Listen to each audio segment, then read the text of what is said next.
Welcome to She Thinks, a podcast where you're allowed to think for yourself. I'm your host, Beverly Hallberg, and on today's episode, we delve into the issue of the economy, specifically what it means when we see these record low unemployment numbers, why salaries are finally going up, and the important policy being proposed when it comes to overtime pay. Does this policy really help employees in the long run?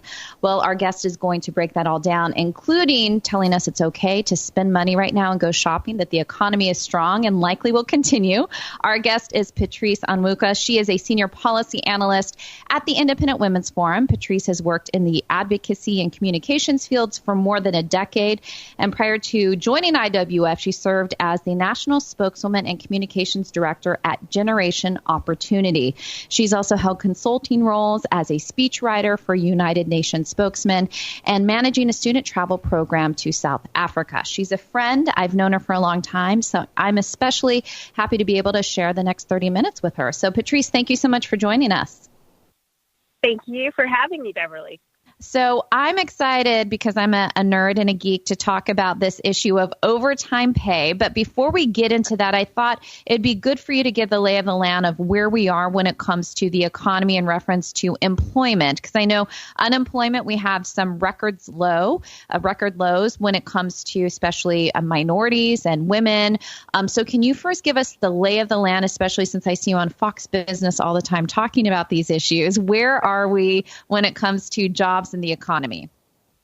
Well, we are in a fantastic place, Beverly. Our labor market is really tight, which means that it is hard to find good workers for the abundance of jobs. Right now, there are 7.5 million unfilled positions in our economy. Our unemployment rate is, I believe, at 3.6% right now, which is low. Some economists think we're at full employment, which means everyone who wants to have a job can find one. And so we see record historic low unemployment for minority groups, for Hispanics, for Blacks, for women. We're seeing that, more people are working today than probably have worked in any other time in our history, which speaks to the strength of our economy, but also to the fact that jobs growth is not slowing down. And that is great if you are working and want to find a better paying job. We've seen wages are beginning to rise as well. But this is also a good time for people who have been unemployed or unemployable. People who have criminal records, for example, are now being considered for positions that they simply would not have been able to obtain in the past. So that's really where we're at, a strong, tight jobs market. And I'm glad that you brought up the issue of wages, because I feel like there's a misperception that wages haven't gone up. We did get some new numbers in the last jobs report talking about that wages are increasing. Do you think that is the rate that we're seeing of increase just isn't as high as we would like it? And do you think that wages going up is a direct result of employers struggling to find employees? Well, to the second point, absolutely. Whenever there are fewer employees for open positions, it means that employers have to offer more money to be able to obtain those new workers or to keep good talent as well. So that's part of what's driving the wage growth. When it comes to, the fact that wage growth has not been as fast as some would like, well, it certainly surpassed inflation, and inflation is very low right now. So we actually have been beating inflation. But over the past year, I think we've seen the wage growth really start to pick up. And what's interesting, it's picking up fastest for those in those low income, low wage, low skill positions, which is great because those are folks who need more breathing room in their budget and need to be able to have bigger take home pay. And so let's move on to the issue of overtime pay. Now, not everybody who works gets the ability to have overtime. So different salaried workers are plenty who are exempt. But when you're talking about people who qualify for overtime pay, first of all, what type of worker is that? And what is the current policy? Because I know that the Trump administration through the Department of Labor is looking at changing some of the rules. So what are the current rules? Who is applicable for receiving it? And what do they propose changing it to? Sure. So right now, there are two types of workers who can receive overtime pay.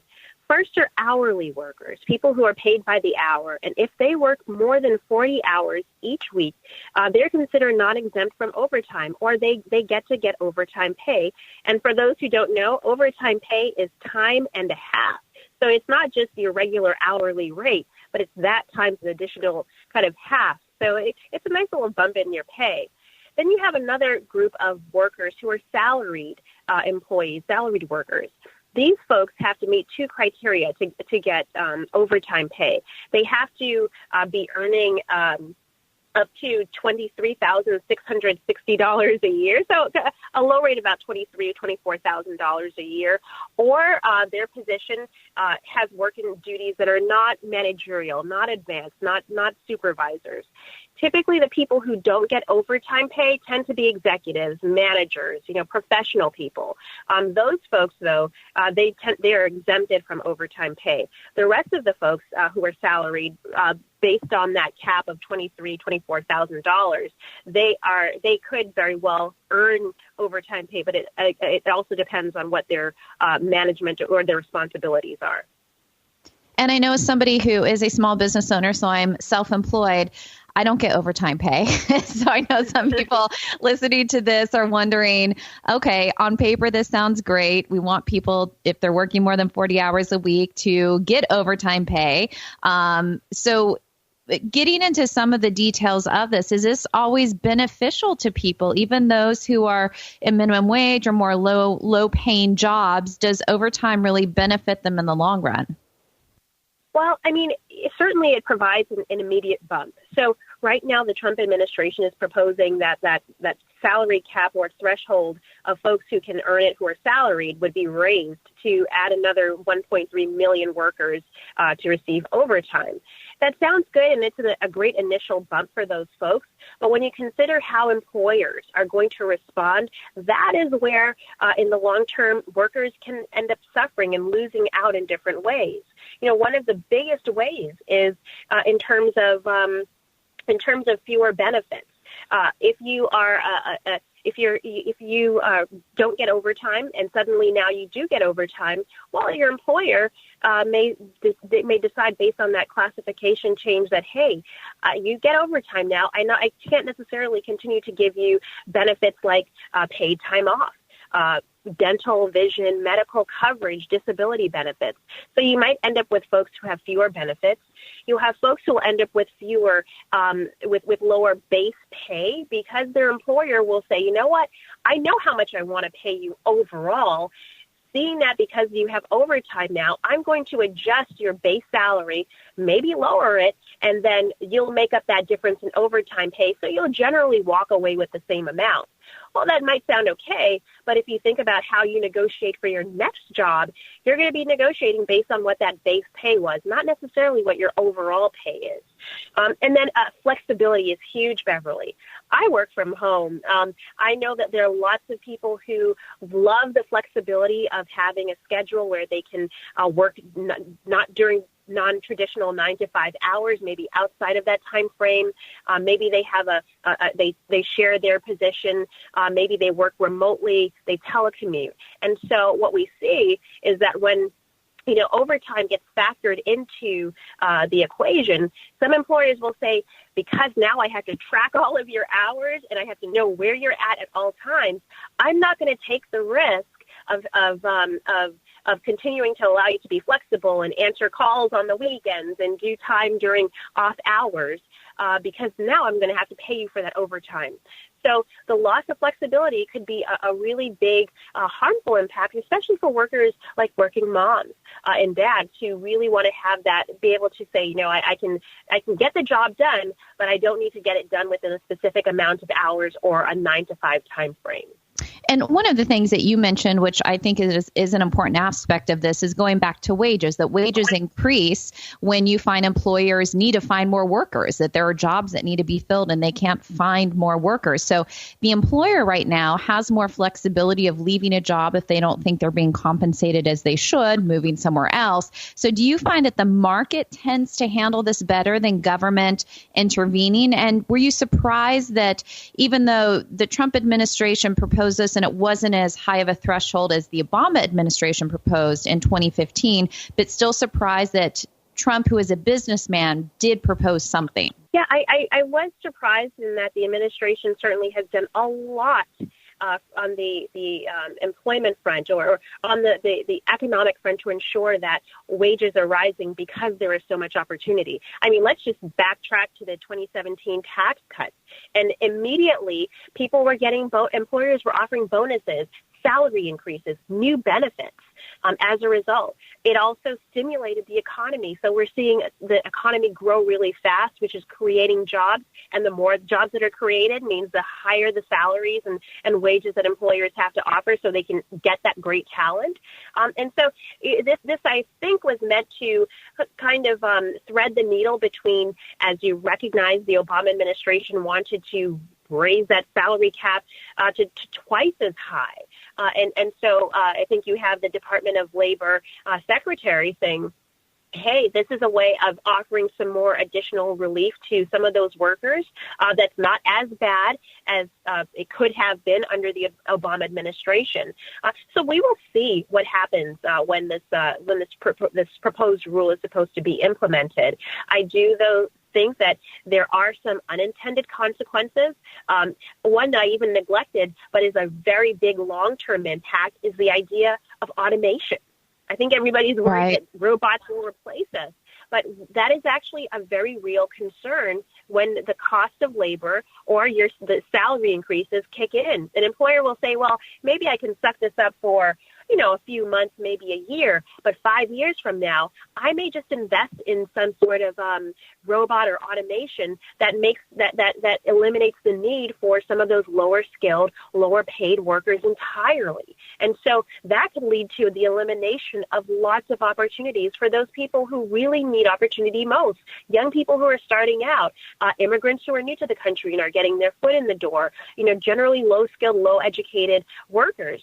So we've got to be careful about those unintended consequences of policies that tend to make workers more expensive.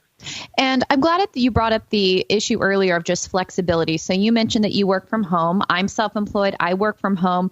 All the women that work at the Independent Women's Forum telework and work from home. So yeah. I feel like one thing that policies these days when it comes to work don't often recognize from a government level is that the way people work today is very different than the way we worked 10 years ago. And so when we're thinking about government, which traditional government jobs are 9 to 5, 40 hours a week, when they're thinking making up policies for a world that's very different, especially with not just millennials, but even younger generations coming up, do you find that government is just very out of touch where young people expect how to work and what they're doing, and that these policies don't even really line up? Beverly, absolutely. The federal law that governs our labor practices is 80 years old, actually 81 years old. So imagine what the workforce looked like, what the economy looked like 80 years ago. You certainly didn't have as many women working as in the labor force. You didn't have working moms in the labor force. It looked very different than now, and we still have a lot of those laws as well as mindsets that govern how we treat workers. And so, yes, I mean, when Gallup, the polling company, talked to Americans about flexibility, I was surprised by the number of Americans who would be willing to trade, who would take time, the ability to work from home over a pay raise. 36% of workers said, hey, I would rather work from home, even if part of the time, than take a pay raise. So that tells us that young workers, all workers really are demanding greater flexibility, the ability to work outside of the 9 to 5 hours. That could be weekends, that could be nights. The point is we're about getting the work done. And when you look at the surveys, you find that people who have flexibility are more productive. They actually get more done. Their performance is better. Turnover is lower. Retention rates are higher. So this is fantastic for employers. It's great for employees. And I think our government and our lawmakers need to figure out a way to start incorporating that mindset into the regulations as well as the laws that govern us. I'm heartened that I've seen some laws bills introduced in Congress that really emphasize flexibility and emphasize, the ability for you to take things like overtime and turn it into paid time off, to meet the needs of the workers. If that is the point of labor laws, to meet the needs of the workers, then it may have worked 80 years ago, but they're not working right now. And I know for you, you're a new mom, so not only do you work from home, but you're also taking care of a baby. It's that flexibility. Not only do you love what you do at IWF, but I'm sure it's that flexibility that keeps you coming back to a workplace that gives you so much ability to be a mom and to be a worker. And I think especially when you think about moms out there who still want to be part of the workforce, whether they're a single mom or just a mom who wants to continue in her career, this idea of flexibility becomes so important. You're correct. The pay, they would rather have the flexibility than the overtime pay, let's say. Yeah. When you think about it, let's talk about women. Women tend to be flexibility maximizers, meaning we want more flexibility in different times of our career. Not surprisingly, because we're raising family, we want to keep our foot in the workplace and in the labor force, but we also want to know that we can take care of the needs of our families. Whereas men tend to be pay maximizers. So they're more willing to take the longer hours, the travel, the dangerous jobs, because they want to get that bigger paycheck. So, and speaking as a flexibility maximizer myself, I made that decision to trade a salary for greater flexibility. And it worked out fantastic for me and my family. And so I think as we continue to say, how can we ensure that women are staying in the labor force? We talk, there are discussions around paid leave, but we have to have those discussions around flexibility, because it's going to be, it makes it easier for a woman to stay in the position, maybe even to move up in the ranks if she knows that she can work off hours, work outside of those traditional 9 to 5 hours, rather than feeling like, my family is so important, I'm just going to have to drop out of the labor force. It's great to be able to give women the choice. And I think that's where our lawmakers and our laws actually can play a role. And this is, of course, where we get the myth about the wage gap, because women choose often to take lower paying jobs to be able to stay at home, or work because you're a mother, you want to be there more for your children. So maybe you don't work a 40-hour week. It's these choices often that women make that make it seem like there's a wage gap, correct? Absolutely. So Beverly, the Bureau of Labor Statistics every year puts out the wage gap, which is very much just a raw accounting of the median earnings between men and women. While there are lots of factors, and some including the decisions we make about the types of jobs, how many hours we work. Just let's isolate just the number of hours men and women work each week. Men work more hours each day and each week. So in the aggregate, they're going to have bigger earnings.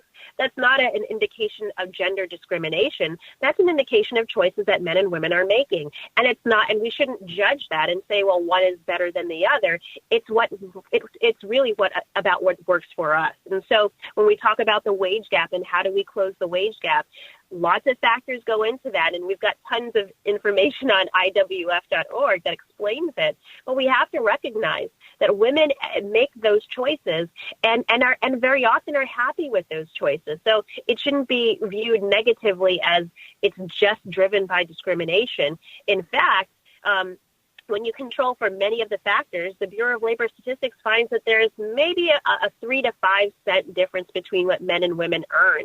And even that, they cannot say it's definitively due to some sort of gender discrimination. So I want folks out there to understand, every time you hear about the equal pay day and that women are earning 20 cents less than men, as a Black female, that I'm earning probably 30 to 40% less than a man. There's a lot that goes into that data point, and we should be very careful to just assume that it is about gender discrimination. And when we do have policies, or we do have these narratives out there, of course, the wage gap is the most common. I don't think it does anybody, it doesn't benefit anybody. It actually does a disservice when you don't fully understand what the job market is like, the choices that people are making. So kind of as we close out out today, what would you encourage government to do as they're considering policies for people in the workplace, especially since they often seem to not understand it? Is this a matter of them doing more research on it, bringing more private sector people in to talk through this? And what is the answer to government often not understanding what the private sector goes through day to day? Well, certainly. I think there are lots of voices, including the Independent Women's Forum, that put out that really look at the data and the numbers and also speak to people on the day-to-day basis to understand how do these policies impact them. And so when policymakers are crafting legislation, they need to be thinking about both the immediate benefits that they can see, but also some of those unintended consequences that perhaps other groups will be able to identify, those blind spots in legislation that can happen. Generally, though, a good rule of thumb is that a one-size-fits-all solution is probably not going to fit everyone and will probably have some spillover effects that will be negative for the very same people that they want to help. So good policy making has to take all of those into consideration. But we at the Independent Women's Forum, we try to do our best to really educate on how economic policies, labor policy, really impacts women on a day-to-day basis. And we want women who, especially those who tend to be vulnerable, low-income, low-skilled workers, to be able to obtain as much opportunity as possible. That is not going to come from a government dictate. Very often that's going to come from the private sector. And where there are opportunities for government to, remove barriers to opportunity, then those are the things we like to highlight as good areas for public policy to change. So final question for you. I'm going to ask you to predict a little bit for us, which I'm throwing this curveball at you. So the economy is doing well. We talked about how unemployment there are record lows going on, especially for women and minorities. What do you foresee? Think about the next 6 months of this year. Do you think that 2019 is going to continue to be this strong economically? I think 2019 will continue to be strong, provided the Federal Reserve does not raise interest rates. That will certainly encourage borrowers and home buyers to get out there into the market and buy. That is going to be great for anybody who is thinking of making really any major purchases. I think consumers, knowing that there's low unemployment and knowing that wages are rising and feeling that, they're continuing to be confident that they can go out and spend and buy those summer clothes, take that summer vacation, make the home repairs that they had put off during the recession. So when you've got strong consumer growth, you've got a strong housing market and a strong labor market. Those are the makings for a very strong economy. We saw that growth hit 3.2%, which is fantastic in Q1 of this year. Let's hope that we can continue to see that 3% growth or at least above 2% growth, because frankly, Beverly, we were told under the previous administration that was the new normal was low, mediocre growth, and that's not good for jobs, for creating jobs. So I'm pleased to see where we're at, and I hope to see that this continues forward. Well, I hope you're right. And I also want to say that I'm so thankful that you gave us all permission to spend money on clothes and shoes, especially during the summertime. So if people take away one thing from this, Patrice, who understands economics very well, says it's important for us to shop. So that's what I'm taking away from this. But Patrice, thank you so much for your insight and your time. We so appreciate it.